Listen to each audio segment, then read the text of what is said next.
Hey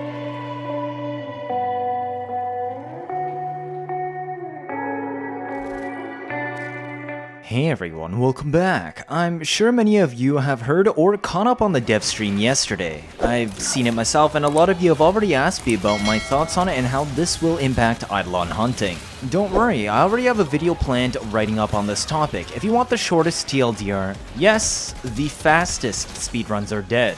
Chasing times for the current records will become impossible. New boards will be made though and old boards will be legacied. It's not the first time, but whether it limits how many runs you can do, it won't change anything at all. Except Solo 6 will become impossible. Duo 6 is still easily doable. Solo 5 is actually even more brain dead than before once the update passes, so don't fret, while the meta is shifting, the goalposts aren't moving around that much. Anyways, that's enough of an exposition, you'll have to wait until my video on that topic. Let's get into the meat of this video. This is a solo level cap to 9999 on Steel Path Disruption, but without using invisibility. No Ivara, no Ash. This isn't anything groundbreaking, but the purpose of this video, besides my own personal achievement, is to show you that just like Eidolon hunting, you do not need to stick to the strict meta to make endurance work. What you do need is an understanding of mechanics and requirements. Endurance falls under survival, or disruption usually. There's also defense and a couple other modes, but we don't look at those as often. I personally find Disruption more interesting as it does not have a KPM requirement and diversifies builds by allowing more interesting setups. There are 4 big requirements you need when you go into level cap endurance runs. These are the ever obvious DPS, armor strip, survivability, and CC, crowd control. You don't absolutely need all of these, but if you want to have a comfortable time that doesn't make you have a panic attack every minute, you want all 4. Armor strip is more prevalent in Disruption to deal with demolists and isn't always as mandatory for survival. But these 4 elements ensure that you can actually kill enemies to keep them off your back and find keys, make demolists actually killable to a lot more builds than just bleed setups, a way to actually keep yourself alive if you get hit, and a way to reduce the amount of aggro you draw. You will see all of that on this loadout today. Of course, you probably know by now this is the big chilling Chroma build, Xata's Whisper combined with Cold Elemental Ward for uber damage. Now, let's look at this loadout. We need to satisfy the 4 elements, right? The DPS is clearly there, with Big Chilling Chroma and by extension. The opposite Helminths on Zaku, if you wanted to run him instead, is one of the highest DPS builds in the game currently. For Armor Strip, we got Vastalok like always. Big Chilling is strong enough you don't need Armor Strip against normal enemies and we only need it for demolists, so having it be somewhat clunky on a gunblade is acceptable. Now, survivability. We have shield gating. This is all we are relying on, because this is all we can get that can actually tank hits at level cap. We also have Martyr Symbiosis from our Panzer to function as a last resort quarter-second health gate, but it kills our cat almost half the time and puts this health gate on a 30-second cooldown. This combined with Vazarin Dash is our other option that gives us all the survivability we need. While I could spam Vazarin all day for protective dash, that's a surefire way to carpal tunnel, so I'm more so using the Vazarin Dash, only as needed rather than as my main form of survivability. This Chroma is a gun DPS setup, so Nairmon isn't needed, and energy isn't an issue, so we don't need Xeneric either. Now, for CC, this is twofold. While we don't have a proper hard CC on the build, or as a helmet, we get CC from the void bubbles of Xata's Whisper.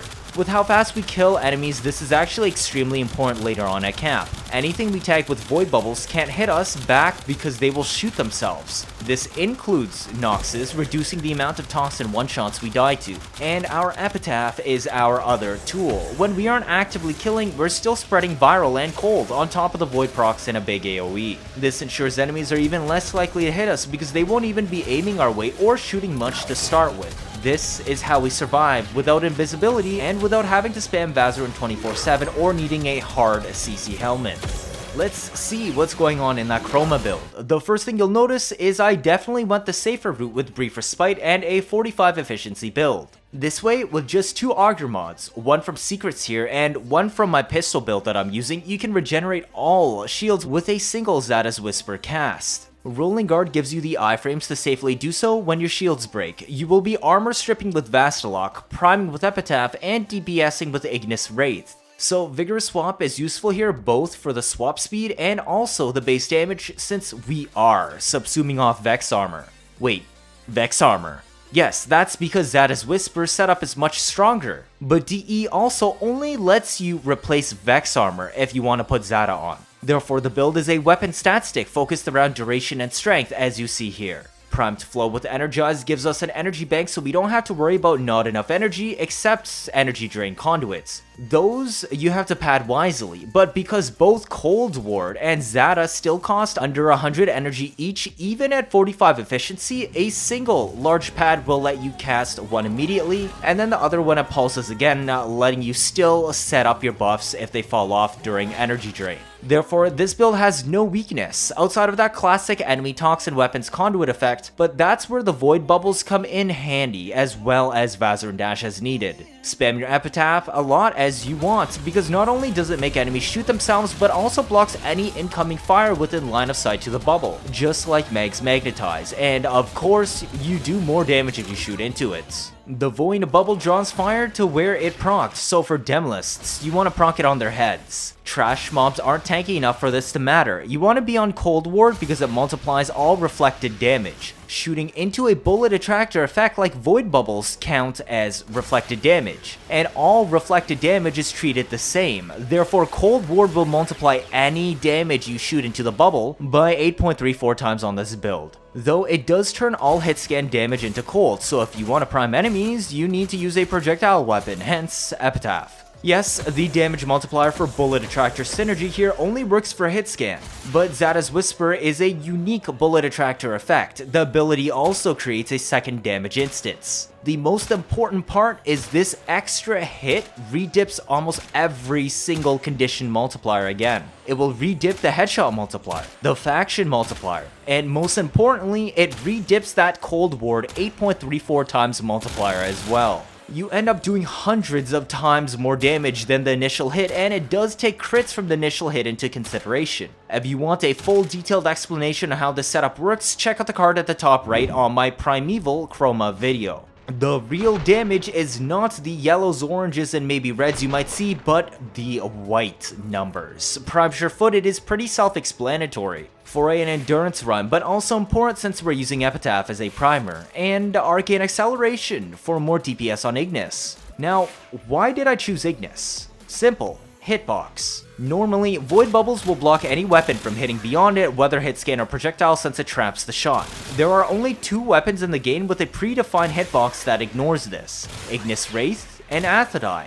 Obviously, Ignis Wraith has more range and ease of use, so that's the one I picked. Though Athadai is also broken with the Bing Chilling Chroma setup. As I said, all damage gets converted into cold when the Void Bubble procs and Cold Ward is active, so the elements on the weapon are mostly irrelevant. I did take Viral though, just to keep a basic build, and in hopes it can proc Viral before the Void Bubble appears. The damage is so high already that not having Serration is irrelevant, and you will build Merciless stacks instantly. Being a beam means it will easily proc Galvanize Aptitude, and you're realistically going to prime any relevant enemy you kill, read dem lists, so even though you only do cold damage to the demo, you're still going to have a boatload of statuses present.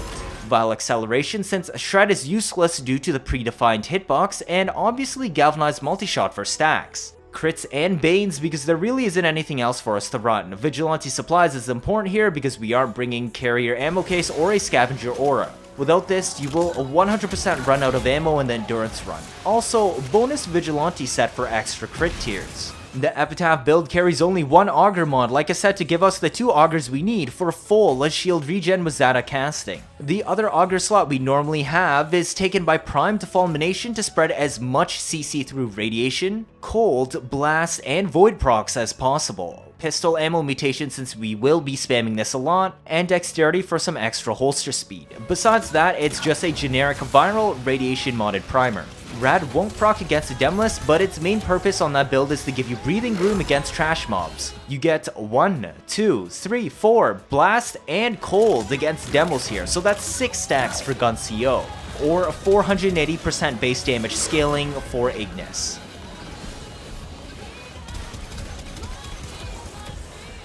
Vastalock is pretty generic, same armor strip build as always, piling on attack speed, shattering impact, and viral refresh, with lasting sting to drag them out to 12.6 seconds while stripping. I'm taking the High Noon stance. It shoots twice on the neutral melee, whereas Bullet Dance only shoots once. We are not using any full combo strings. What we do is alternate the first attack from the neutral melee and forward melee. This breaks the combo and resets it each time, letting us chain together the first attack of each very quickly, which consists entirely of gunblade shots. This is the fastest way to armor strip and what I will be using to take out Demless Armor or Key Carrier Xmas at level 9999. Focus schools. I chose Vazarin for the obvious protective dash. It also gives us the spot heal to get around health drain, which has a bug that can kill you repeatedly. Speaking of bugs, bugs suck. Not just the health drain conduit effect, but remember the Panzer permanent death bug, which means you lose the Martyr health gate for the rest of the mission? Luckily, I don't think it can happen solo since the bug is tied to being downed, but you do just straight up die when you hit 0 HP in solo, luckily. If you think you can get away with just shield gate spam and rolling guard, you could take other schools as well, but I really didn't find a need to do so since the loadout was very efficient and comfy.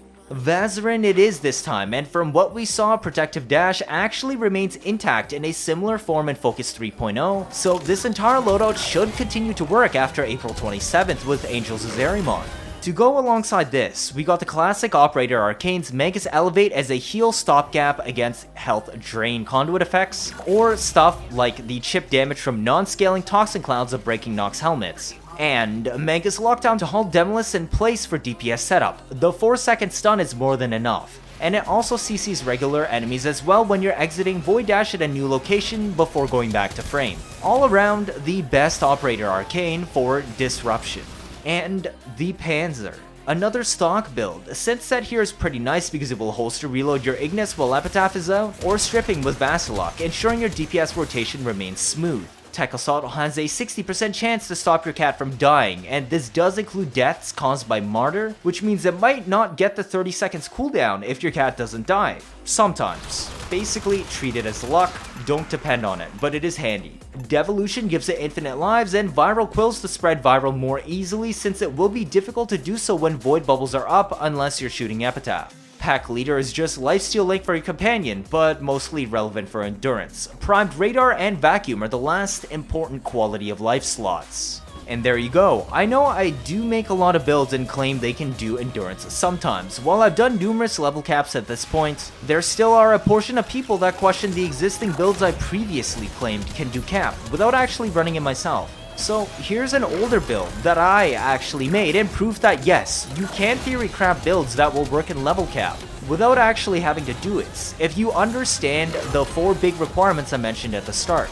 DPS, Armor Strip, Survivability, and CC, Crowd Control. Get all 4 of those whether as a team or solo and you're set. That doesn't mean it's going to be brain dead easy though, but at least you won't be shitting your pants every minute. This is a fast, clean build that shreds enemies and rips Demolus apart in seconds with very little setup. Enjoy! It's only been a few months since I started doing these level cap runs and here we are at a solo cap. It's definitely been a journey. 3 hours, 9 minutes, and 26 seconds to hit round 46 in Steel Path Solo Disruption, and some victory lap footage to go alongside it until round 48.